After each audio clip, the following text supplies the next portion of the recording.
Welcome to I Plan for Marriage, the podcast, the space where love meets preparation. I'm Martha Brown, a marriage planner and chaplain. And I'm Vivian Vye Baldwin of Designs by Lady Vye, Martha's co-host. I'm a wedding planner and designer and educator. Together, we'll guide you through the two most important journeys, building a strong foundation for your marriage and navigating the ins and outs of wedding planning. We'll share the conversations you should have before saying I do and the details that matter when planning the celebration of your love. Whether you're engaged, newlywed, or dreaming about your big day, we're here to give you the insight, encouragement, and a touch of inspiration. Let's get started. Today, we have special guest Wanda Cox-Bailey, renowned North Carolina African-American family historian and librarian, who's going to help us dive into specifically the importance that couples communicate about medical history, their values, traditions, rituals, and especially beliefs about marriage itself. Welcome, Wanda. And if you could, share a little bit more about yourself with the I Plan for Marriage community. All right, I'd love to do that. First of all, let me thank you all for inviting me out. It's really a pleasure to come out and get to talk with folks about upcoming marriages. That's always such an exciting time for folks planning marriage. Meanwhile, I am here in a Wake County Richard B. Harrison Library, one of their community libraries. And the importance of that is that I'm sitting in a library that is steeped in African American history. This library was established in 1935 by a woman by the name of Molly Houston Lee, who decided that the residents of the community needed a library of their own. They were not allowed in the library downtown. Meanwhile, she started collecting books by and about African Americans. So behind me are numerous titles full of African American oral histories, slave narratives, and fiction. So a little bit about me. I tend to love to have an audience where I can teach, climb on my soapbox, and start telling folks about the importance of family history, of knowing who you are, of knowing where you come from. That is so critical, and especially now in this day and time when folks and families are stretched and so far apart from each other. I'm a retired librarian. I was a librarian over 30 years. I worked in the Library of Congress, the National Portrait Gallery, and here in Wake County. I find my favorite place to be is in a public library, especially a community library. So, let's see. I've always been a nosy person, so I've always wanted to know the whys of something. Why do we need to walk only down this side of the street when we're downtown? A question to my father: why, when we're traveling with my grandmother, we cannot travel in the middle of downtown Fayetteville? Why won't she let us pass the market house? Now, that was probably one of my very first family history stories. And that story sort of triggered my interest that is still going on 70 years later. And that interest started with, we would travel from Washington, D.C. to Fayetteville, North Carolina, coming down 95, in an era where there were billboards that says, "Welcome to Klan Country." So the first thing I want to know, Daddy, what's Klan? What does that mean? Why is that? So that's where I start getting my history lessons. Why are we traveling at night? Another family story. Why, when we finally arrive in Fayetteville, North Carolina, we go the roundabout way to get to Nana's house instead of straight through town. And that was because my grandmother was in the car and she refused to pass the Fayetteville Market House. And she refused to pass the Fayetteville Market House because her mother was sold from the Fayetteville Market House. So that was my first real family story with harsh reality, but at the same time, it told me, this is who you are. This is where you come from. This is where your descendant, these are your descendants. This is you. You have history. You have presence. You have me. Roundabout way to say who I am, huh? Sorry. No, that was very enlightening. So there's no sorry there. Thank you for sharing that story. That was very impactful. And just to dive in on Wanda, we as often enter, relationships based on mutual surface level attraction, but over time, that reveals a lot of differences that a couple question about their relationship.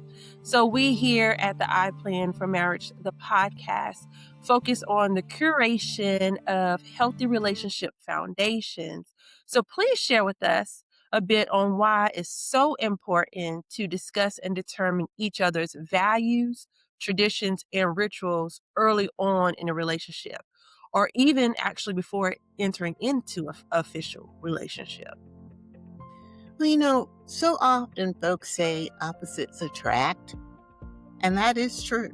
But at the same time, if you remember, old folks say things like they aren't evenly yoked. That's an expression that I did not hear until I was grown, very much grown.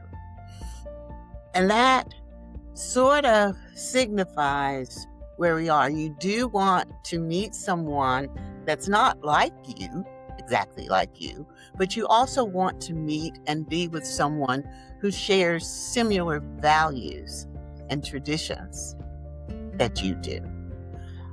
That makes for better relationships. And the earlier you get to know a person and to know their family, the easier it is to strengthen that bond or walk away before you make that bond.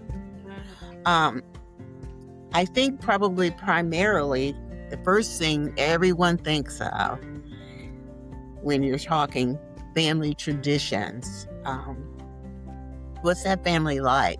Are they a family? Are they an intact family? Are they a family that's big on their extended family being together? Or are they a family that's scattered all over the United States and they rarely get together?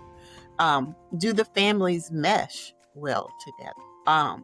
Your values, maybe you value family gatherings, family reunions, families being together on Sundays, on special occasions. And then you're matched up with someone whose family does not value that at all. They rarely get together for social occasions.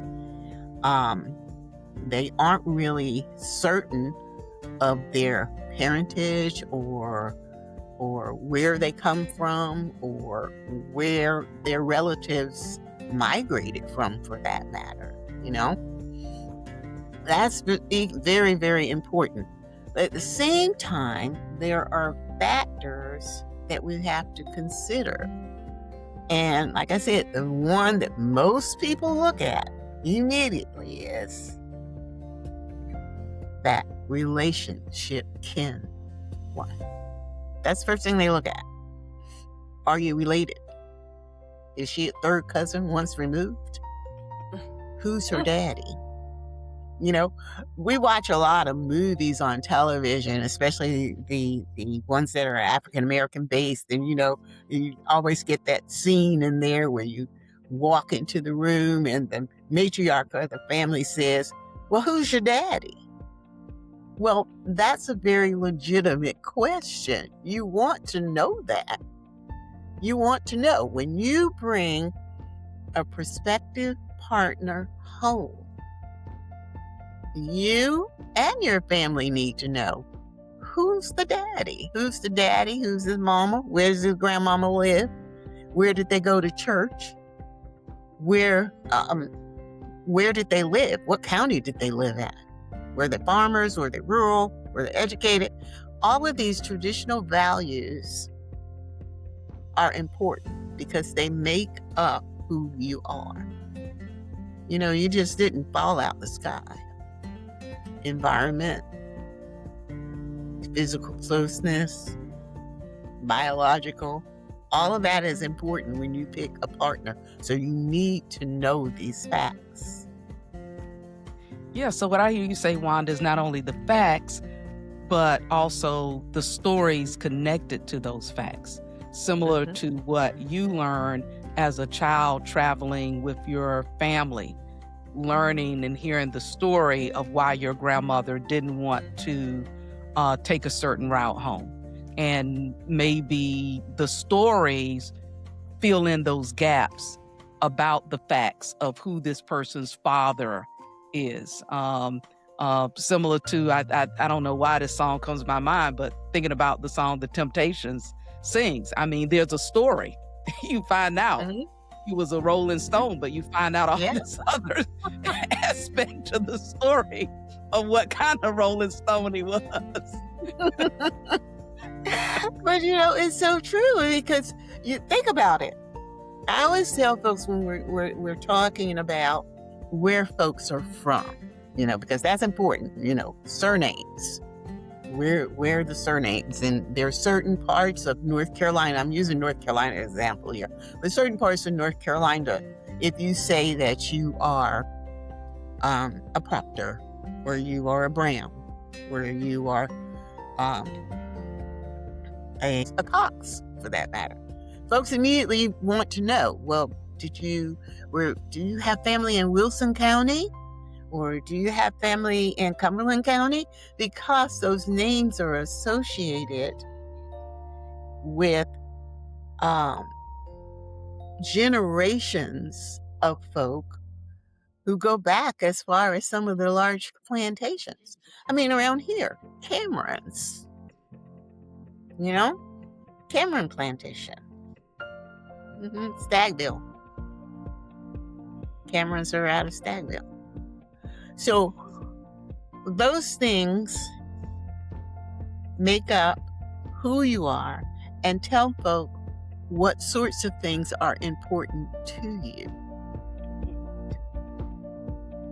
Is your family holiness? Is your family Baptist?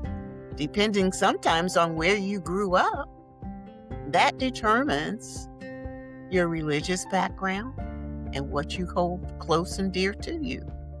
I'm jumping all over the place here, but these are the factors that make up who you are. And that's what you are bringing to this relationship. You're bringing not just the person who, say, went to Spelman and lived in Raleigh and graduated in 2015. No, that's not who you are. You are the person whose great-grandmother grew up on the Stagville plantation, went to the one-room Rosenwald School, was the first person to graduate from the high school in Raleigh. That's you. That's who you are. All of those factors. It's not just the genetics. It's all the things that make up who you are. You're bringing all of that to the relationship, whereas that person is bringing the same thing. Where was his great-grandmother? Did she grow up in Biloxi, Mississippi? Were they a sharecropper family that moved from place to place? Was his father the first one to attend Meharry College? All these things make up who you are. And those facts need to be brought out early on.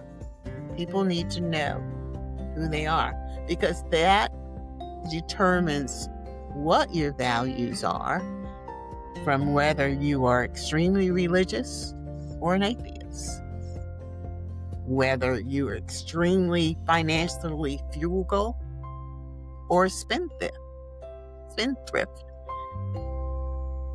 You bring all of that to a relationship. And that's genealogy. Genealogy is family history. It's a lot more than just data. Yeah, with speaking about, family history and, the importance of knowing those family stories and attending those family gatherings, with your partner, Mhm. etc. A previous guest, Dr. Sherrod Miller, shared that research shows couples bring into the marriage the relationships that they are exposed to as well. Speak a little bit more regarding how the dynamics of, you know, a person's what they seen as far as their parents' relationship or the relationships that they, have in their family, how it impacts them themselves in their own relationships. We all know that when you pair two folks together, you may as well have everyone else in the family in the room with them. Their siblings, their parents, their grandparents, whether they knew them or not, those folks are in the room with you. So as he said, it impacts you. So, for example, if you come from a family where everybody speaks at the highest volume in the world, whether they're praising each other, cursing each other, or just watching a television show. And on the other hand, you come from a family that no one speaks above a whisper. Folks never, ever curse. And you put those two together. Those family stories told as you're getting to know each other can sort of teach in a gentler sort of way who someone is. It tells who someone is. Because it's demonstrating that. This is a family story. Family stories can be funny. They can be extremely sad. They can be very realistic. And those stories, that oral tradition, which is what we bring down, we've always brought that down. That oral tradition is what helps you get to know not just the person that you're marrying, but helps you get to know their family. You get to know them without actually needing to be in the room with them while they're screaming at the top of their lungs. And you're standing going, oh my. But if you've heard family stories about it already, you're standing in the room with them doing that. Not such a shock. Yeah, it sounds like your stories would be a helpful way, as you said, so that the person, when they're introduced to the family, they already know that they're not angry, they're not upset. This is just the culture that is my family. This is how we interact. This is how we engage and greet each other and talk to one another and communicate. So yeah, hearing those stories would be very helpful because it might be very shocking, as you said, to that person who is a whisperer, to encounter that experience. Maybe even traumatized. There's that side of it that, it's every family has their own culture. They do. Every family does. And truthfully, you need to know whether you want to marry into that family. Mm-hmm. Is that what you want? So just as you need to know the medical history of a person and their family well before you fall in love with that person, you also need to know the culture of their family. I love that. You need to know who they are. Who are they when they are with family? Yeah, Go ahead, I'm sorry. No.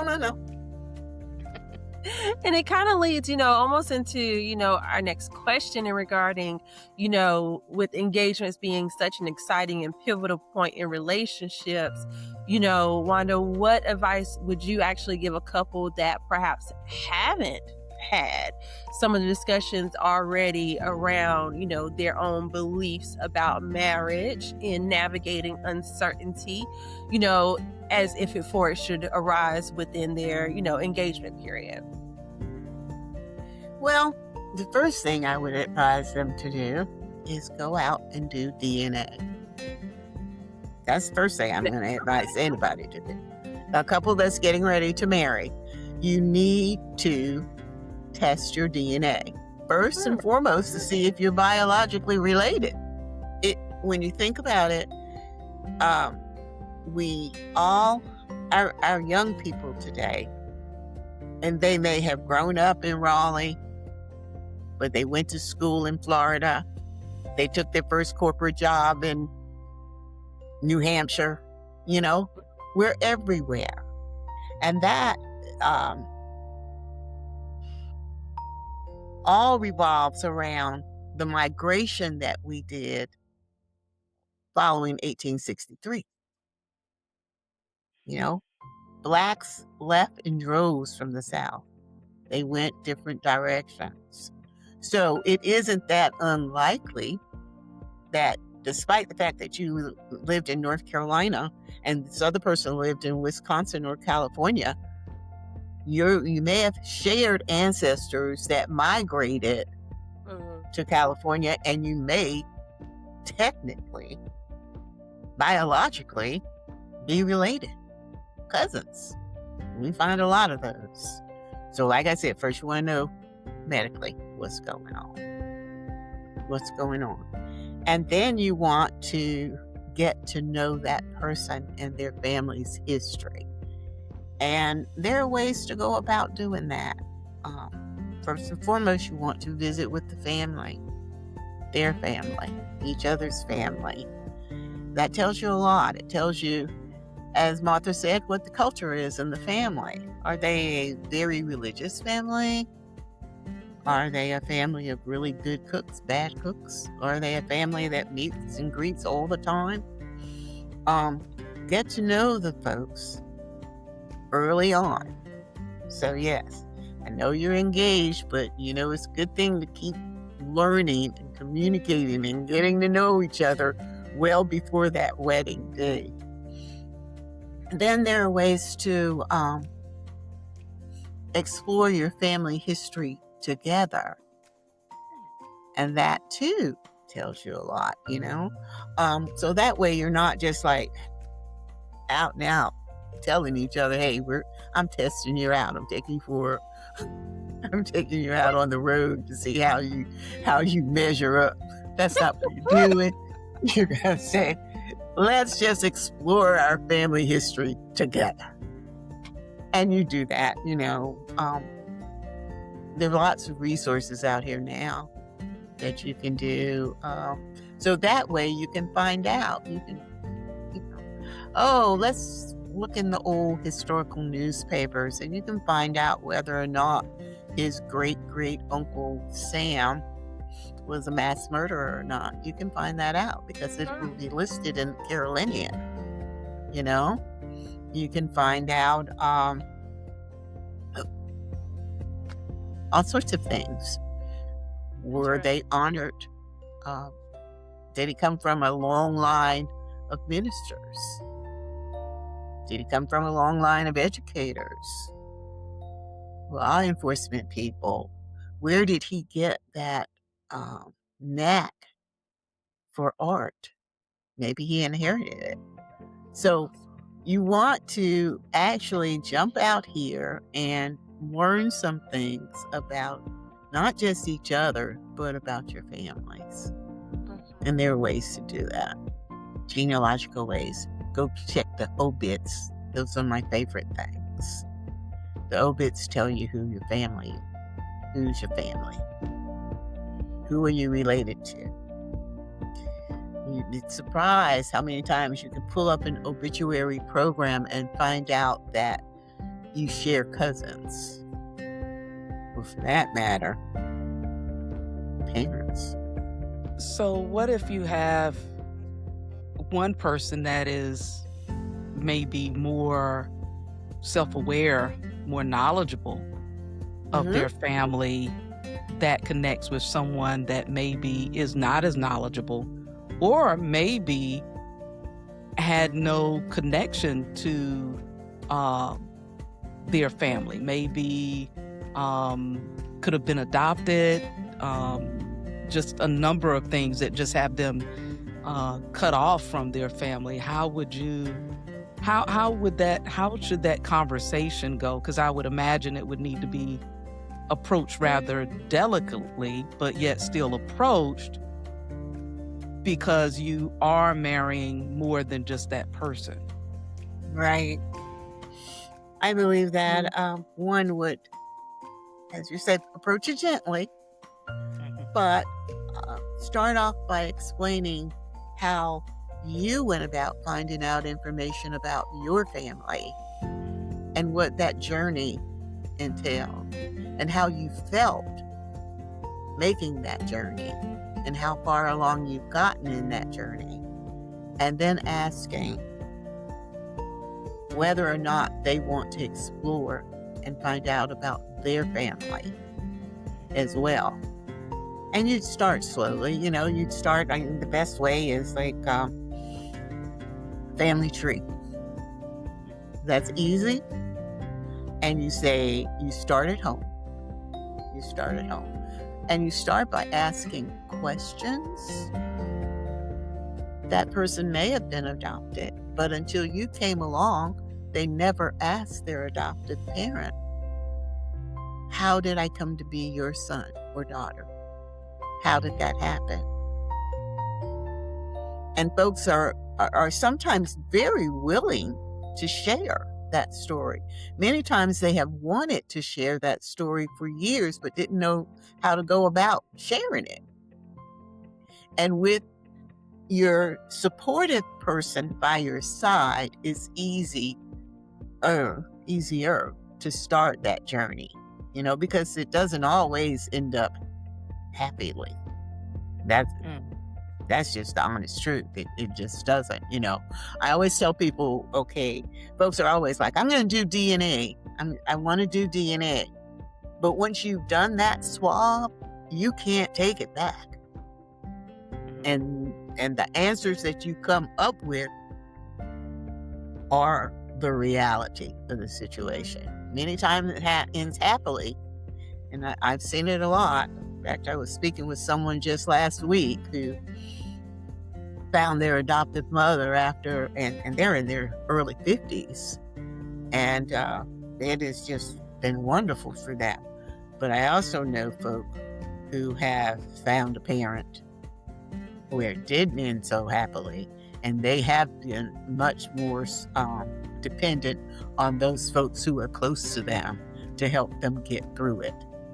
So that's why I said both people need to approach this together in a situation like that with the adoptive parent, where one knows everything about their family and one knows nothing. First and foremost, they need to know whether they want to go down that road. Imagine there may be, with some family stories and information, there may be some shame associated with those family stories. And I imagine that even though there is that shame, that is something that maybe that couple will still want to work through and process, even if they have to maybe involve therapy. We had a therapist on an earlier show, and maybe getting that person involved so that it doesn't create a roadblock that doesn't have to be there, so that they can work through that. Because I imagine we all have those family stories where we're proud of, but I imagine there are a certain amount of family stories that we also have that we're not so proud of, that still impact us, still shape how we show up in the world, in life, and in our relationships. So true. And see, it's important, though, that as a couple, they do approach it in some manner, because if only from the medical aspect, if they're a young couple and they're planning to have a family, someday, they need to know what are the biological traits that I'm bringing to this marriage. And with that, like, how, say for you mentioned about like people that's adopted, right? Mm-hmm. If they're adopted, how would they go about getting like the medical history of their biological parents, especially navigating around HIPAA? Like, what resources are there to identify what conditions their parents or ancestors had? A lot depends on the state. The laws differ from state to state. Many places nowadays, they have opened up most of the adoptive records so people can actually go and check.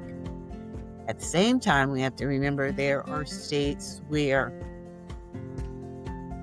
folks have been allowed to change the record, to change the birth certificate, whereas the birth certificate actually reads the adoptive parent as opposed to the biological parent. Sometimes folks hit a brick wall when they're trying to discover. One of the things that we have discovered over the years is that communities talk. And usually folks know or have a very good idea of the lineage of a person and the family. The problem with that is you have to find the documentation. It's not enough to know the story. Sometimes with time, folks are much more open to telling the truth about certain circumstances and the medical issues that may go alongside that. Sickle cell or cystic fibrosis. They're much more open to discussing that because they know how important it is to get that medical information out. And I could see how that would be important because of what you said earlier, a person living in one state, North Carolina, going to college in another state, and then meeting someone there and not really realizing that they are connected. I know with my family, we've been having reunions now for 61 years, and many of my relatives remained in the South, remained in North Carolina, but there are other relatives that have relocated to other areas of the country. And because I know them, I've been able to connect with them in those other areas. In fact, some relatives I didn't know that are further extended out, and I've been able to connect with them through the relatives that I've known. But it's interesting that we could be in the same space and not even know that someone in that same space is a relative, and not even know that you're connected. So I think that you definitely, I definitely agree that we need to know this information. It needs to be known. And it's amazing, especially now with all the platforms. You have Ancestry, you have Family Search, you have all these online platforms, and folks go on and they're looking at their DNA, or actually they're looking at family trees, and they're finding the connections between cousins. And it's amazing. And folks are reaching out to see, attending each other's family reunions, traveling just to meet each other, finding out that you have a cousin 25 miles away. Oh, I didn't know. Or finding out you had a cousin 2,500 miles away. Oh, I didn't know. And meeting up.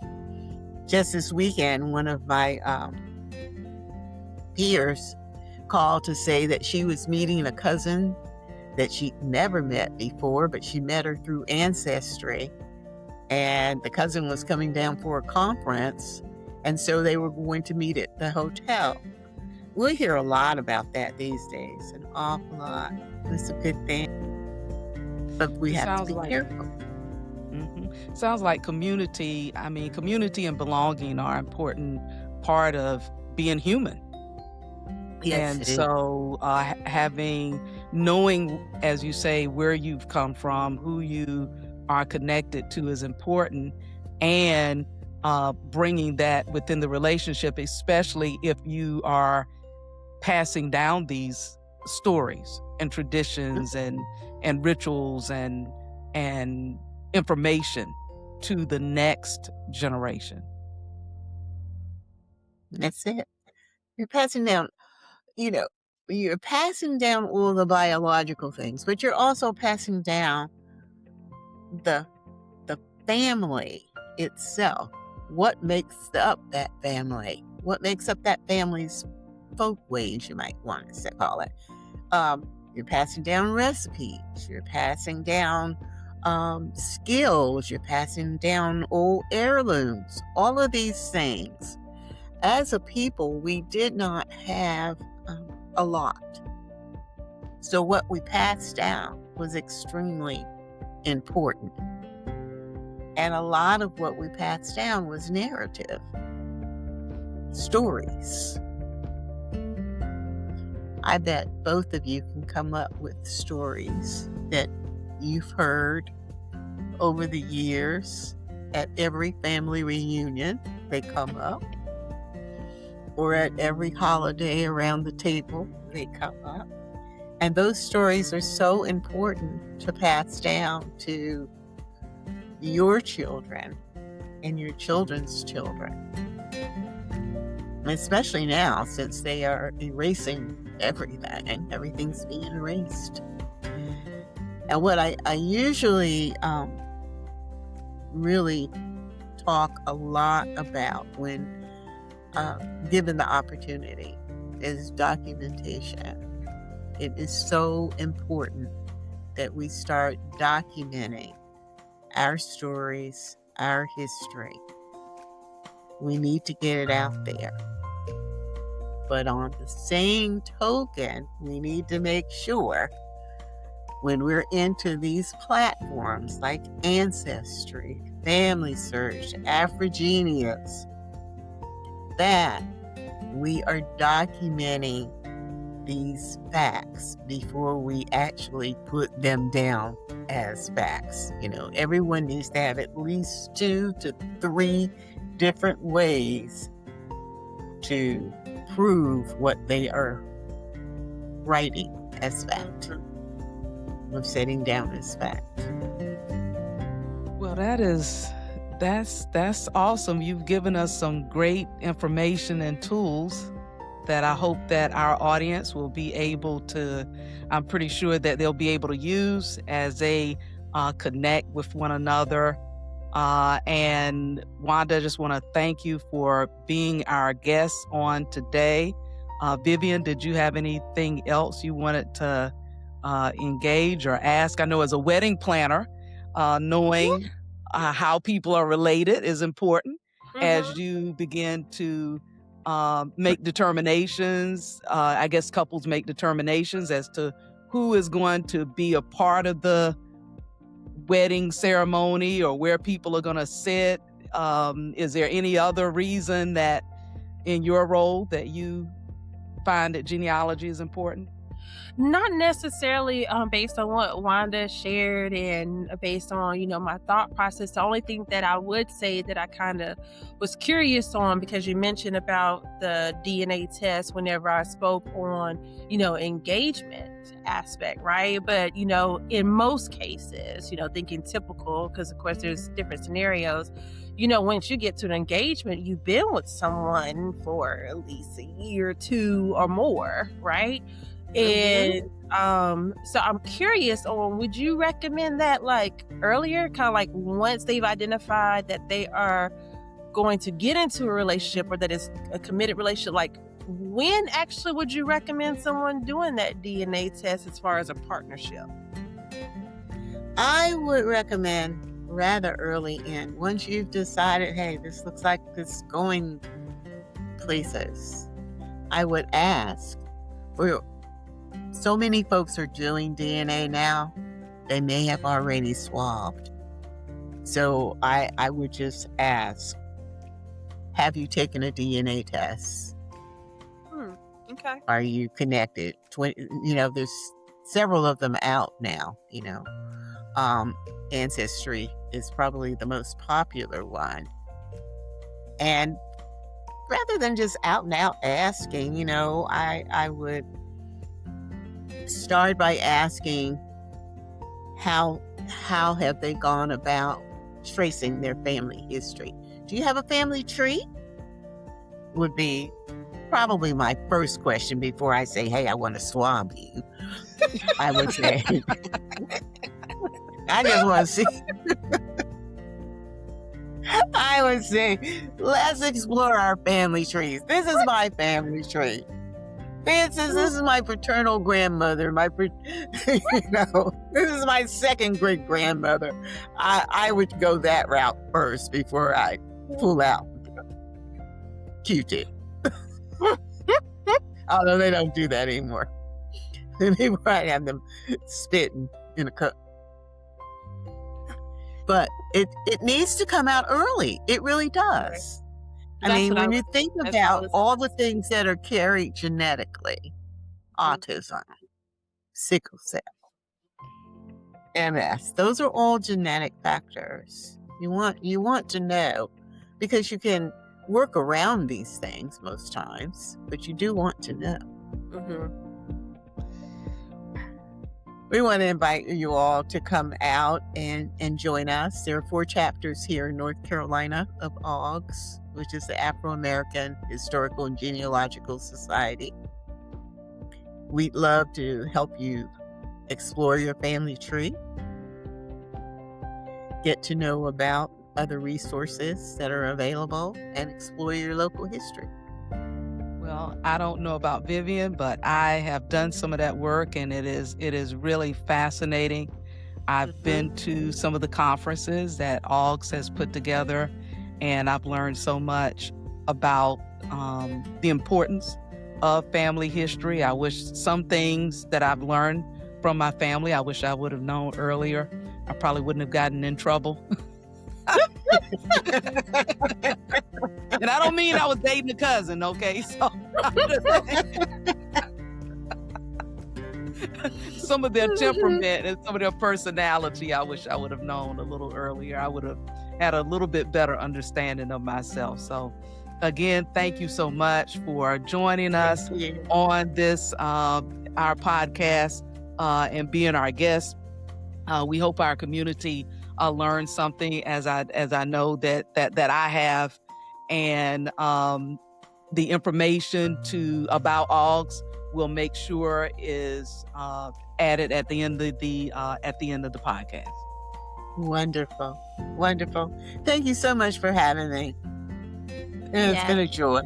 And with that, we would like for you to like, share, and subscribe, because you don't want to miss another topic here at I Plan for Marriage, the podcast, where we're building relationships one conversation at a time.